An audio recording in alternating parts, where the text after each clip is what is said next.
এই সরকারের পুলিশ বাহিনী, পেটুয়া বাহিনী আমাদের শিক্ষকদের উপর আঘাত করেছে।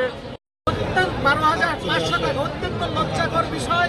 মূল বেতনের 20%, ন্যূনতম 3,000 টাকা বাড়ি ভাড়া সহ 3 দফা দাবিতে টানা কয়েকদিন ধরে রাস্তায় আন্দোলন করছেন বিভিন্ন শিক্ষা প্রতিষ্ঠানের শিক্ষক কর্মচারীরা।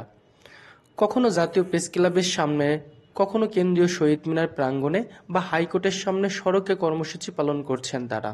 এর ধারাবাহিকতা অব্যাহত রাখতে 16 সেপ্টেম্বর বেলা 11টায় দাবি পূরণ করে প্রজ্ঞাপন জারির দাবিতে পাবনা প্রেস ক্লাবের সামনে আন্দোলন করেছে পাবনা শিক্ষা প্রতিষ্ঠানের শিক্ষক কর্মচারীরা।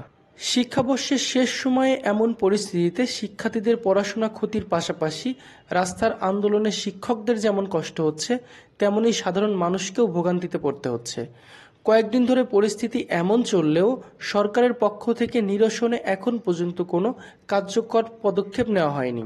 গত 30 সেপ্টেম্বর এমপিওভুক্ত শিক্ষক কর্মচারীদের বাড়ি ভাড়ার ভাতা 500 টাকা বাড়ানোর বিষয়ে অর্থ বিভাগের সম্মতিপত্র প্রকাশের পর শিক্ষকদের মধ্যে ক্ষোভ বাড়ে।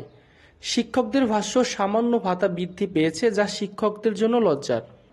শিক্ষক কর্মচারীগণ অবস্থান কর্মসূচি ও মানববন্ধন শেষে ডিসি মহোদয়ের নিকট স্মারকলিপি পেশ করেন। এখানে বরাকান্ত হৃদয়ে দাঁড়িয়েছি। আপনারা জানেন সরকার 20% যে বাড়ি ভাড়া বাড়ানোর কথা, সেই জন্য আমাদের শান্তিপ্রিয় শিক্ষকরা জাতীয় প্রেস ক্লাবের সামনে দাঁড়িয়েছিল। কিন্তু দুঃখের বিষয়, এই সরকারের পুলিশ বাহিনী, পেটুয়া বাহিনী আমাদের শিক্ষকদের উপর আঘাত করেছে, রক্তাক্ত করেছে, তাদেরকে কলার চেপে টেনে হিঁচড়ে নিয়ে যাওয়া হয়েছে। এই সভ্য দেশে এইগুলো চলে না।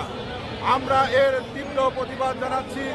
আর সেই সাথে আমাদের ন্যূনতম দাবি যে বেসরকারি শিক্ষকদের আপনার 20% বাড়ি ভাড়া বাড়ানো হোক।